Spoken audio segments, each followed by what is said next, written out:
नमस्ते जी। 213वीं श्रव्य कणिका सत्यार्थ प्रकाश स्वाध्याय एवं प्रवचन माला। आप सभी धर्म प्रेमी महानुभावों का हार्दिक स्वागत करता हूं।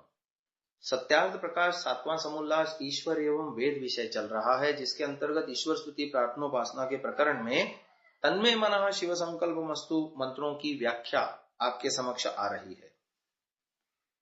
हम गत श्रव्य कणिका में चर्चा कर रहे थे कि सुषुप्त अवस्था में किसी मनुष्य को मेघ गर्जन सुनने की कोई इच्छा नहीं हो रही, न उस अवस्था में मन कोई कार्य कर रहा है, किंतु अचानक ही मेघ के भयानक गर्जन और बिजली की कड़क की ध्वनि उसके कान से टकराकर उसे सुनने के लिए विवश कर देती है। ऐसी अवस्था में भी यह नहीं कहा जा सकता कि मन के संयोग के बिना इंद्रिय अपने कर्म में प्रवृत्त हो गई। वस्तुतः यह संयोग और इसकी प्रक्रिया इतनी सूक्ष्म तथा त्वरित है कि हम उसे अनुभव नहीं कर पाते।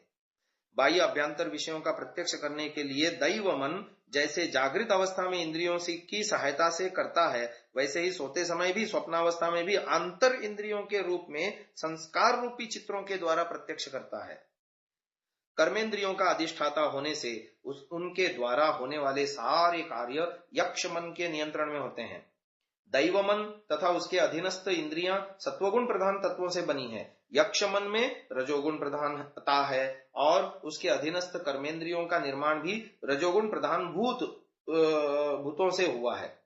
अपनी इच्छा शक्ति के बल पर ही यक्ष मन कर्मेंद्रियों को अपने अपने कर्मों में प्रवृत्त करता है। इंद्रियों की तुलना में मन कहीं अधिक सूक्ष्म तथा शक्तिशाली है। वह आत्मा के निकट भी है, अतः स्वयं जड़ होते हुए भी आत्मा के चैतन्य प्रभाव को ग्रहण कर चेतन की भांति कर्म करना प्रारंभ कर देता है। इंद्रियों तक उसकी पहुंच है, अतः उन्हें प्रेरित कर आत्मा की इच्छाओं को पूर्ण करने में समर्थ है। मन की अपेक्षा इंद्रियां स्थूल हैं, अतः आत्मा के चैतन्य के प्रभाव को ग्रहण करने में असमर्थ हैं, परंतु प्राण तंतुओं के द्वारा मन की दी हुई गति को तत्काल ग्रहण कर कर्म में प्रवृत्त हो जाती हैं। आत्मा की इच्छा होने पर मन के आदेश से पैर चलने लगते हैं, वाणी बोलने लगती है, आंखों से आंसू बहने लगते हैं, पायु तथा उपस्थ मल मूत्र बाहर फेंकने लगते हैं। जिस प्रकार दैव मन को भीतर के अनुभवों और कार्यों में बाह्य इंद्रियों की अपेक्षा नहीं होती, उसी प्रकार भीतर की क्रियाओं के करने में यक्ष मन को भी इंद्रियों की आवश्यकता नहीं होती। इसलिए विचारार्थ भीतर प्रश्नोत्तर करते हुए वह वाणी के बिना ही बोलता रहता है और बिना पैरों के ही चलकर कहीं पहुंच जाता है। सामान्य कार्यों के अतिरिक्त मनुष्य अपने जीवन में यज्ञ आदि के जितने अनुष्ठान करता है, उनमें उनका यही मन यक्ष अथवा यजमान बनता है। ये न कर्माण्य पशो मनीषिणो यज्ञ कृण्वन्ति। बुद्धिमान कर्मनिष्ठ विद्वान जिसके द्वारा कर्म यज्ञों का अनुष्ठान करते हैं, वही यक्ष मन है। जिस कर्म यज्ञ का यजमान मन है, उसका द्रष्टव्य ब्रह्मा, आत्मा और ऋत्विक इंद्रियां हैं। इस संदर्भ में गीता का श्लोक द्रष्टव्य है। यस्त्वेन्द्रियाणि मनसा नियम्यारभते अर्जुन कर्मेन्द्रियैहि कर्मयोगमसक्तः स विशिष्यते। अर्थात जो इंद्रियों को मन के वशीभूत कर आसक्ति का परित्याग कर कर्मेंद्रियों से कर्मयोग को आरंभ करता है, वह सर्वश्रेष्ठ है। इस प्रकार आत्मा के एक लिंग ज्ञान का साधन दैव मन है, तो उसके दूसरे लिंग प्रयत्न का साधन यक्ष मन है। सुषुप्ति की अवस्था में मन कार्य करना बंद कर देता है और मन के बिना कुछ हो नहीं सकता। फिर उस अवस्था में हो रहे कार्य कैसे होते हैं? यह ठीक है कि सुषुप्ति में अपनी सहायक इंद्रियों सहित मन, बुद्धि, चित्त आदि सभी तमोगुण से अभिभूत हो अपना अपना काम बंद कर देते हैं। सब शिथिल होकर थक कर सो जाते हैं। चित्त के संस्कारों का व्यापार भी स्वप्नावस्था तक बंद रहता है। गाढ़ निद्रा में पहुंचने पर शांत हो जाता है, किंतु उस अवस्था में भी रक्त संचार, हृदय का स्पंदन, प्राणों का संचालन, नियत समय पर आंख खुल जाना आदि बहुत सी क्रियाएं अव्यक्त रूप में होती रहती हैं। कभी कभी जब हम बुद्धि से किसी विषय में निर्णय नहीं कर पाते, तो थक कर या तंग आकर विचार करना छोड़ देते हैं। परंतु प्रातः काल होते ही हम देखते हैं कि जिस विषय में हम जागृत अवस्था में भगीरथ प्रयत्न करने पर भी कोई निश्चय नहीं कर पाते थे, वह हमें हस्तामलकवत प्राप्त हो गया। कभी कभी जागृत अवस्था में भी ऐसा होता है कि जब हम किसी विषय का परित्याग कर विषयांतर पर विचार कर रहे होते हैं तो प्रयत्न करने पर भी याद न आने वाली बात बैठे बिठाए अपने आप याद आ जाती है, बिना बुलाए ही आ टपकती है। हम प्रातः 4 बजे उठना चाहते हैं, संकल्प करके सो जाते हैं। ठीक 4 बजे बिना घड़ी या अलार्म बजे हमारी आंख खुल जाती है, मानो हमें किसी ने हाथ पकड़कर उठा दिया हो।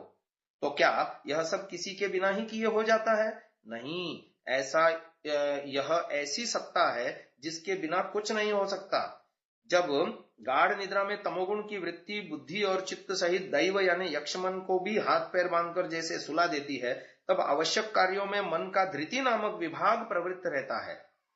रात्रि सेवा नाइट सर्विस के लिए यह स्थायी रूप से नियुक्त है। जब निद्रा के कारण व्यापृत मन की शक्तियां शिथिल होकर शांत हो जाती हैं और विघ्न डालने वाला कोई नहीं रहता, तो धृति मन को एकांत में एकाग्र होकर चिंतन मनन करने का अवसर मिल जाता है और इस कारण तत्काल समस्या का समाधान हो जाता है। जड़ होते हुए भी अलार्म घड़ी की भांति धृति मन अपने भीतर प्रवाहित तरंग के कारण नियत समय पर अपना कार्य करने का अभ्यस्त है। धृति मन का यह सब कार्य आत्मा के नियंत्रण में हुआ करता है, परंतु स्वयं आत्मा को इसका पता नहीं चलता। पता रहता तो निश्चिंत होकर सो न सकता और प्रातः उठने पर आज तो सोने में बड़ा आनंद आया ये कह न सकता। जैसे किसी मनुष्य को पैर हिलाते रहने या कागज लपेटते रहने की आदत सी पड़ जाती है, वह यह क्रिया करता रहता है किंतु उसे इसका अनुभव नहीं होता। ठीक उसी प्रकार आत्मा के धृति मन से अपने नियंत्रण में कार्य करते हुए भी उसे यह पता नहीं रहता कि ये क्रियाएं मैं ही करा रहा हूं। उसके ये कार्य चिरकाल अभ्यास के कारण स्वाभाविक रूप से होते रहते हैं। कंप्यूटर की भांति धृति मन को आत्मा ने कुछ स्थायी निर्देश दे रखे हैं और वह तदनुसार कार्य करता रहता है। उसे हर समय आदेश देने की आवश्यकता नहीं पड़ती। सारथी मन। अब सारथी मन की चर्चा करते हैं जो मंत्र में आए हैं। अच्छा सारथी घोड़ों को जिधर चाहता है चलाता है।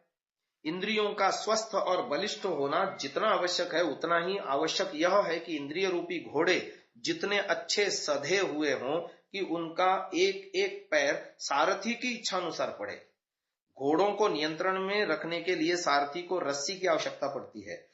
वेद में ऐसे रस्सी को अभीषु नाम से पुकारा है। अभीषु का पदार्थ है अभि अर्थात सम्मुख, ईशु माने ऐश्वर्य वाला, अर्थात ऐश्वर्य को सामने रखना या सामर्थ्य की उपासना करना।